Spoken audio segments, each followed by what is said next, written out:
tant que chef de chorale, c'est mon 5e pèlerinage. J'en avais fait auparavant, mais là, avec la chorale, c'est le 5e. Et alors, combien de personnes cette année dans cette chorale? Dans la chorale, nous sommes une bonne trentaine, un peu plus. Oui. Un peu plus, donc avec des personnes qui reviennent chaque année. Oui. Depuis 5 ans, j'ai un peu les mêmes personnes qui reviennent. Et puis également d'autres personnes qui sont revenues, qui ont entendu parler, qui ont voulu participer à la chorale. Donc, c'est bienvenue. Enfin, ça se fait de bouche à oreille.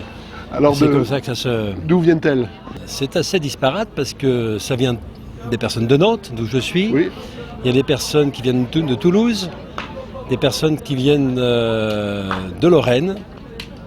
Il y a des Bretons du Nord, à savoir de Lanvalet, de Saint-Malo, des Parisiens également. Il y a même des chanteurs qui vont à Saint-Nicolas du Chardonnay, et dans d'autres chapelles, de Conflans-Sainte-Honorine. Enfin, il y a pas mal de monde qui vient d'un peu partout. C'est pas uniquement dans un centre d'un prieuré, mais c'est pas trop difficile de grouper tout le monde c'est la difficulté qu'il y a eu. Mais on a résolu ça assez rapidement, en trouvant une bonne solution qui est... en fait, on fait ça en 2 temps. Un premier samedi qu'on fait dans la région parisienne. Les premières années, on faisait ça à Conflans-Sainte-Honorine. Prieuré qui nous accueillait bien agréablement. Et puis là, depuis 2 ans, nous allons à l'école de Bailly. Alors, avec le nombre de classes qu'il y a, on peut séparer les pupitres comme il faut. Et puis il y a des pianos en séquence qui permettent de bien répéter. Et puis, une deuxième partie, un week-end entier, samedi, dimanche. On se retrouve tous, on couche sur place, tout est sur place. Ah oui, donc c'est pas improvisé au moment du pèlerinage. Oh, ça serait difficile vu les pièces que je leur demande de travailler pour hier, à la vigile de la Pentecôte. On a chanté le Benedicam Dominum de Lotti.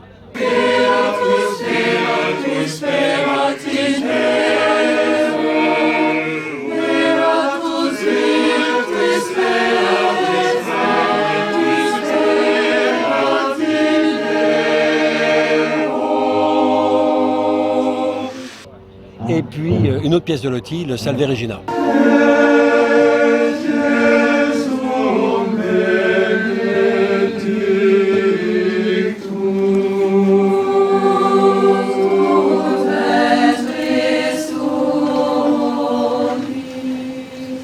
Et on a rajouté un chant russe, un Ave Maria de Rachmaninov, qui je crois a pas mal plu. C'est une très belle pièce. On a beaucoup de plaisir à chanter. Oui, on s'était dit, mais c'est en quelle langue? C'est en tout cas pas en latin. C'était du russe. C'était du russe, oui, ça nous a semblé. Bogoroditia Dievo, Ave Maria. Oui.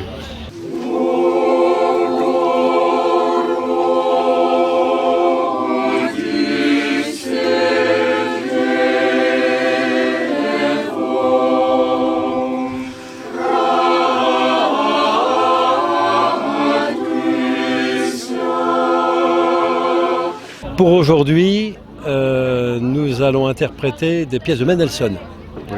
J'ai tiré d'un oratorio de Mendelssohn, Paulus, une pièce pour chœur, avec des paroles qui n'étaient pas forcément très appropriées par rapport aux saints qu'on fête aujourd'hui, aux saints anges. Donc j'ai remplacé les paroles d'origine par la secrète de la messe des anges, qui permet de parler de tous les anges, des trônes, des nominations, enfin de tout ce dont on peut entendre parler pendant ce pèlerinage.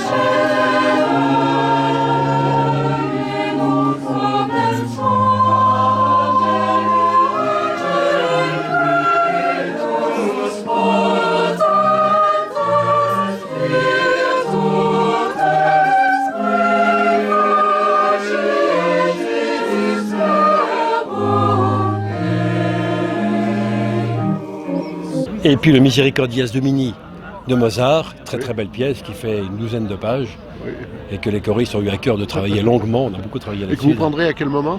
Misericordias, on le prendra au moment de la communion. D'accord. C'est le moment où il y a le plus de temps, parce qu'il faut respecter quand même le temps de la cérémonie. Il ne faut pas faire attendre le prêtre.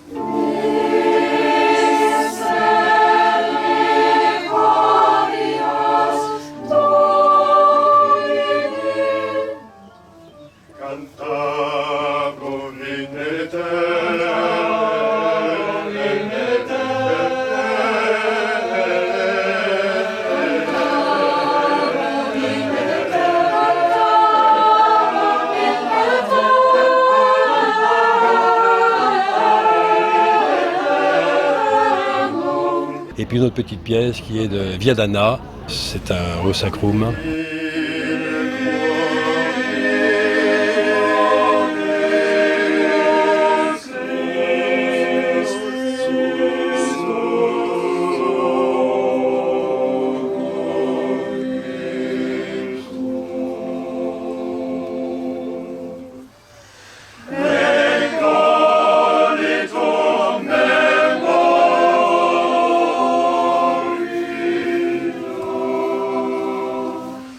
Et puis pour demain, encore une pièce de Mendelssohn, également avec d'autres paroles que celles d'origine, un Ave Verum, dont les paroles ont été mises avec un arrangement de Vincent Le Cornier. D'accord. Vincent Le Cornier avait pris cette pièce-là et avait adapté des paroles, un Ave Verum dessus. Et avec son autorisation, on va interpréter cette pièce, c'est une pièce magnifique, ouais. C'est un véritable régal. Et pour nous, et j'espère pour les personnes qui vont nous entendre.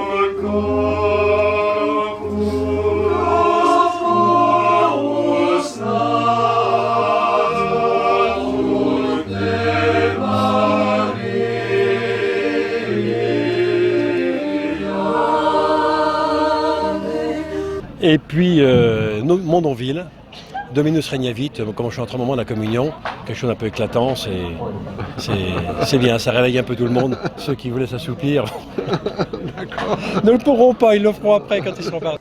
Dominus Regnavit,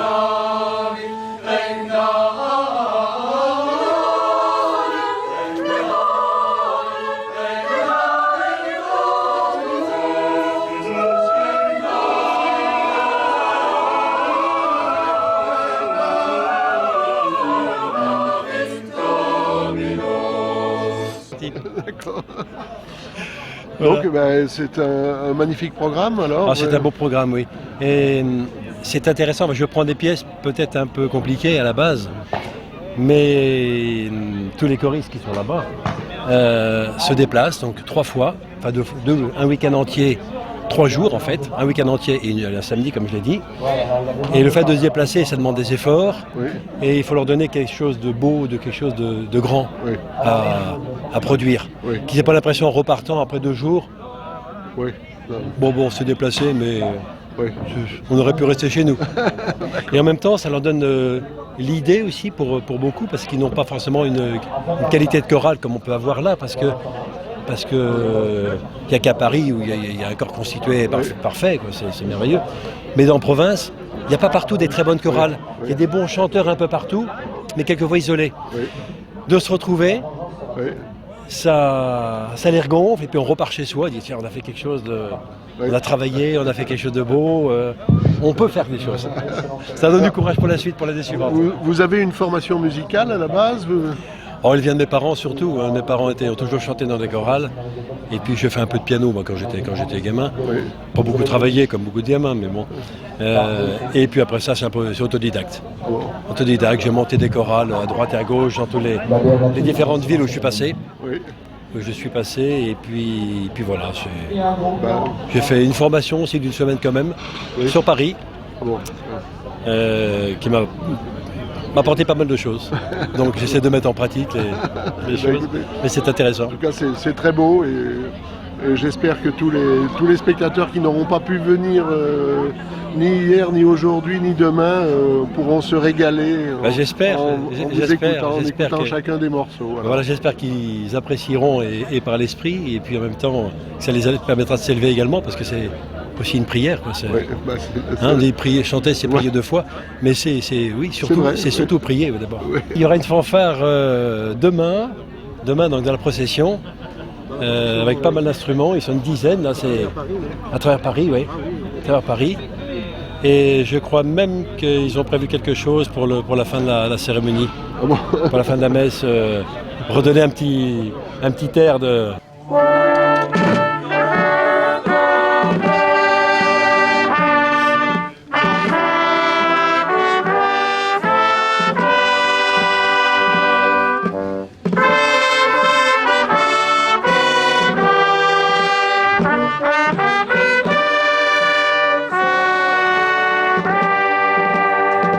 Faisons partie effectivement de la chorale Sainte-Cécile montée par Hervé Rousseau, un rassemblement de plusieurs membres de chorales, de différentes chorales de France, Paris, Nantes, Dinan, Toulouse aussi et maintenant.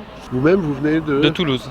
De l'autre côté de la France, moi je viens de Metz, en Lorraine. D'accord. Vous avez un petit air de bilcoq, est-ce que je me trompe? Non, c'est exact, Voilà, ouais. ouais. C'est exact. J'ai l'habitude de voir votre frère. Mais non. Exact. Et gendre du chef de chœur, donc j'ai mes entrées. Voilà, donc, Moi je viens de Paris, donc D'accord. un peu plus proche. vous chantez à Saint-Nicolas? Et je chante à Saint-Nicolas, oui. Ah bon. Avec Monsieur Le Cornet. C'est ça. Et moi-même de Tours, entre Nantes et Paris, donc c'est l'idéal. Personnellement, c'est une passion, le chant. Mon épouse et moi-même avons toujours fait partie d'une chorale, celle de Monsieur Le Cornier, donc à Saint-Nicolas, qui nous a beaucoup fait évoluer énormément. Et Hervé Rousseau a aussi donné un très bon niveau à la chorale et on espère toujours évidemment progresser, éventuellement faire plus que le pèlerinage. Oui. Ensemble. Il nous a dit que vous aviez répété plusieurs fois. Alors oui, les répétitions s'étalent sur l'année. Il y a 2 répétitions avant le pèlerinage. Donc une vers premier trimestre, vers mars, qui se passe à Bailly sur une journée. Donc là c'est plutôt déchiffrage des œuvres, qui sont déjà envoyées au préalable à tout le monde, que chacun regarde chez soi. Mais la première répétition c'est décrassage des partitions et petit déchiffrage de toutes les voix.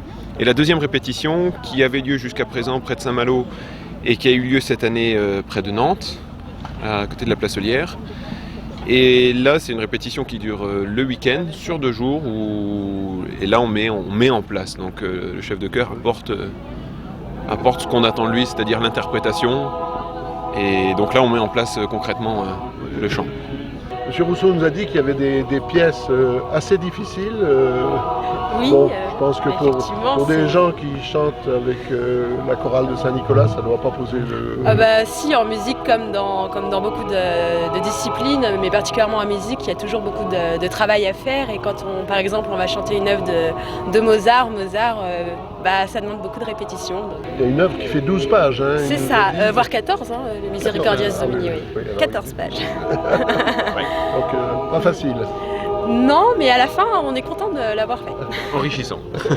Et alors chanter en plein air, est-ce que c'est particulier?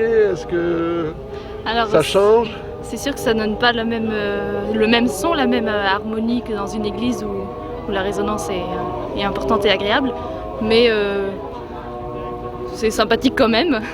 Bien, écoutez, merci beaucoup. Et puis, puisqu'ils ont commencé à répéter, On va les rejoindre. je vous laisse retourner. On sent qu'il manque quelques voix, donc on y va vite. Merci.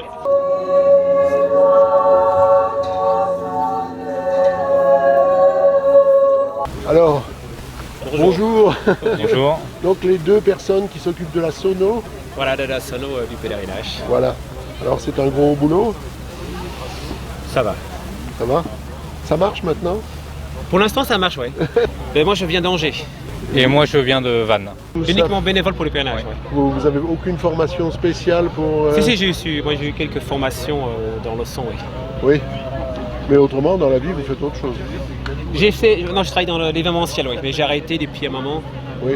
Donc vous avez fait ça et puis... Voilà, j'ai fait ça pendant quelques années. Oui. C'est pour ça que je me suis proposé pour le pèlerinage. Et vous? Et moi pas du tout, non, moi je suis artisan maçon à mon compte, donc rien à voir avec... Donc on commence le vendredi soir pour la messe du samedi matin, après on fait la halte, toutes les haltes du midi, Ah oui. les bivouacs Oui. et la procession Et les d'entrée messes dans prises par les Paris. messes, Et là, vous êtes dans un camion à la procession? Oui. Donc pour la procession, on a 5 camionnettes qui sont réparties dans la procession, avec un système de relais et on sonorise entièrement la procession. Quoi. Avec un seul animateur, ou un abbé. Oui, donc c'est un gros boulot ça. C'est un gros boulot, oui. Ouais. Ça demande pas mal de temps pour installer tout, parce qu'il y a beaucoup de câbles, faire les essais. C'est moi qui réserve tout le matériel, je cherche les meilleurs prix, j'essaie de négocier pour avoir les meilleurs tarifs. Écoutez, merci pour tout ce que vous faites alors. Merci à vous. Merci à vous.